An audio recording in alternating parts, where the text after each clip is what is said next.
The second announcement made by Donald Trump today was his threat to impose what he calls secondary tariffs on Russia. These would be massive, up to 100% tariffs, and they are intended to force the Kremlin into accepting a ceasefire deal by early September. Although Trump didn't offer specifics on how these tariffs would actually be applied, White House officials suggested that they could target countries and entities such as companies that continue to do business with Russia, especially in the oil and gas sector. So he would target China, Brazil, and many more states that purchase Russian oil, gas, and LNG for their own consumption.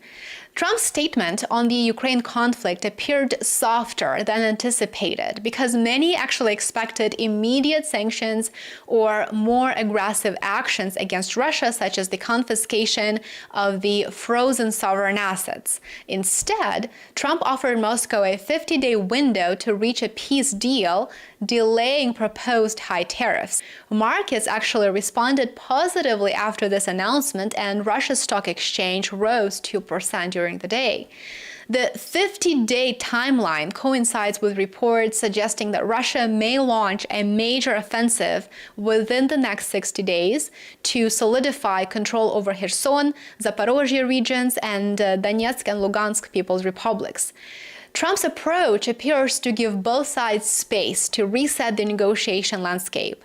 At the same time, Trump confirmed that Ukraine would receive Patriot air defense systems, but only through European purchases, following a replacement model where Europe donates and the United States restocks. Long-range missile deliveries were not confirmed at this time, and Trump notably avoided harsh language toward President Putin.